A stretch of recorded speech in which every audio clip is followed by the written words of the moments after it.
रोहन जो 30 साल का था, पेशे से एक इंटीरियर डिजाइनर था और कुछ ही हफ्ते पहले नौकरी के कारण मुंबई शिफ्ट हुआ था। अपनी नई जॉब की पहली सैलरी मिलने के बाद उसने अपने घर को सजाने का सोचा। उसे एंटीक्स का बहुत शौक था, पर उसका बजट ज्यादा नहीं था, तो उसने सोचा कि वो अभी के लिए एक अच्छी सी एंटीक अलमारी से काम चलाएगा। उसे एक बहुत ही खास एंटीक शॉप के बारे में इंटरनेट से पता चला था। उस शॉप पर पहुंचने के बाद रोहन ने देखा कि वो दुकान बहुत छोटी सी थी, पर दुकान के दरवाजे के पास ही एक अलमारी पड़ी थी जो बेहद ही पुरानी और खूबसूरत थी। उसके 2 बड़े बड़े दरवाजे थे और वो 3-4 अलग अलग लकड़ियों से बनी हुई थी। जब उसने दुकानदार से बात की तो दुकानदार ने उसे कहा कि ये अलमारी बेचने के लिए नहीं है, पर रोहन ने बहुत जिद की तो वो दुकानदार मान गया और उसने आधे पैसों में वो अलमारी बेच दी। यहां तक कि बिना पैसे लिए उसके घर के अंदर तक उस अलमारी को डिलीवर भी करवा दिया। रोहन बहुत खुश था क्योंकि वो अलमारी उसकी उम्मीदों से भी ज्यादा सुंदर थी, पर उसे ये नहीं मालूम था कि उस दिन से उसकी जिंदगी हमेशा के लिए बदलने वाली थी। उस रात जब रोहन सो रहा था तो उसकी नींद किसी के बेडरूम के दरवाजे को खटखटाने की आवाज से खुली। रोहन ने दरवाजा खोला तो वहां कोई नहीं था। उसे लगा कि शायद ये उसका वहम होगा। वो दरवाजा बंद करके वापस अंदर जाने लगा तो फिर से उसे दरवाजे की खटखटाने की आवाज आई। रोहन तेजी से दरवाजे के पास गया, पर वहां अब भी कोई नहीं था। रोहन कुछ देर तक दरवाजे के पास ही खड़ा रहा, पर उसे बहुत नींद आ रही थी, इसलिए वो सोने चला गया। अगली सुबह रोहन ने जब कपड़े निकालने के लिए अपनी नई अलमारी को खोला तो उसके होश उड़ गए। रोहन ने देखा कि उस अलमारी के एक खाने के अंदर बस छोटी छोटी हड्डियां थीं। रोहन को कुछ समझ नहीं आया। तभी उसे एक बिल्ली की आवाज आई और उसने देखा कि उसके कमरे में एक बिल्ली घूम रही थी। रोहन ने उन हड्डियों को वहां होना उस बिल्ली की शरारत समझा। रोहन ने उन हड्डियों को वहां से हटाया, उस अलमारी को साफ किया और उन हड्डियों को घर से बाहर फेंक कर अपने काम के लिए निकल गया। शाम को जब वो घर वापस आया तो उसने देखा कि घर के दरवाजे का लॉक पहले से ही खुला हुआ था। वो जल्दी से घर के अंदर घुसा, पर उसका घर बिल्कुल वैसा ही था जैसा वो छोड़कर गया था। उसने सब कुछ चेक किया और उसका सभी सामान भी सही सलामत था।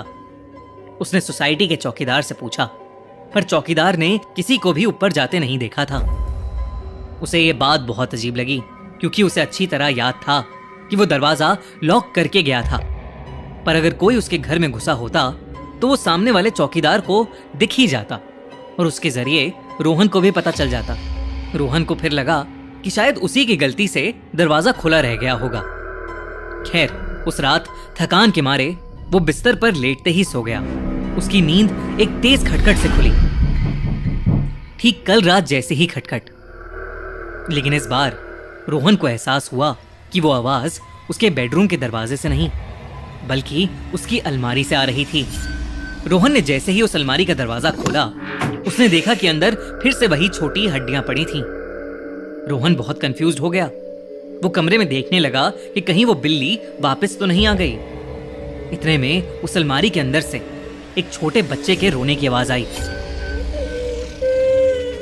उसने अलमारी के आधे बंद दरवाजे से देखा कि अलमारी के नीचे वाले खाने में एक छोटा बच्चा बैठा रो रहा था। उस बच्चे का पूरा शरीर सफेद पड़ा था और आंखें कोयले की तरह काली थीं। रोहन उस बच्चे को देखकर सुन्न पड़ गया था। इससे पहले रोहन कुछ कर पाता, उस बच्चे का हाथ एकदम से अलमारी के बाहर निकला और उन हाथों ने रोहन को पकड़ लिया। तड़पते हुए रोहन ने फौरन उस अलमारी के दरवाजे को बंद किया और अपने घर से बाहर भागा और अपने एक दोस्त के घर रात बिताने चला गया। अगली सुबह वो ऑफिस के बजाय सीधा उस एंटीक शॉप पर गया। रोहन ने अंदर घुसते ही उस दुकानदार का गला पकड़ लिया और उससे पूछने लगा कि उस दुकानदार ने उसको वो अलमारी क्यों बेची थी। रोहन की ऐसी हालत देखकर वो दुकानदार समझ गया था कि उसके साथ रात को क्या हुआ होगा और गुस्से से भरे और डरे हुए रोहन के कुछ करने से पहले वो खुद ही उसको सब कुछ बताने लगा। उस दुकानदार ने रोहन को बताया कि ये अलमारी दरअसल एक ऐसे घर में थी जहां एक आदमी अपने छोटे बेटे के साथ रहता था। उसके बेटे के पैदा होते ही उसकी बीवी चल बसी, जिसके बाद वो आदमी अपना सारा पैसा और समय शराब पीने में बर्बाद करने लगा। शराब पीने के बाद वो आदमी अपना सारा गुस्सा अपने बेटे पर निकालकर उसे अलमारी में बंद कर देता था, क्योंकि वो ये मानता था कि उसका बेटा ही उसकी बीवी की मौत की वजह है। फिर एक दिन ज्यादा शराब पीने के कारण वो अपने बेटे को अलमारी में बंद करके रात भर के लिए भूल गया और अगली सुबह उसने अलमारी का दरवाजा खोला तो उसने देखा कि उसके बेटे की दम घुटने के कारण मौत हो गई थी। कुछ दिन बाद उस आदमी की भी लाश उसी घर से मिली। पुलिस ने उसकी मौत को सुसाइड कहकर केस क्लोज कर दिया और सरकारी ऑक्शन में घर का सारा सामान नीलाम कर दिया।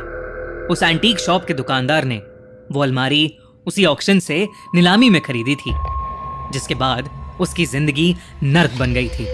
उसने बताया कि वो अलमारी उस छोटे लड़के के भूत से शापित है।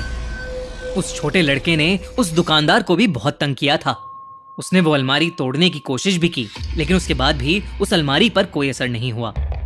दुकानदार ने कहा कि वो उस अलमारी को रोहन को बेचना नहीं चाहता था और इसलिए उस दिन उसने रोहन को मना भी किया। पर जब रोहन ने उस अलमारी को खरीदने की जिद की तो उसने वो अलमारी रोहन को बेच दी। रोहन ने ये सब सुनकर उसी दिन उस अलमारी को घर से बाहर कर दिया। लेकिन उस रात जब वो आराम से सो रहा था तो उसकी नींद फिर से उसी खटखट की आवाज से खुली। रोहन ने आंखें खोली तो उसके ठीक सामने उसके कमरे में वही अलमारी थी।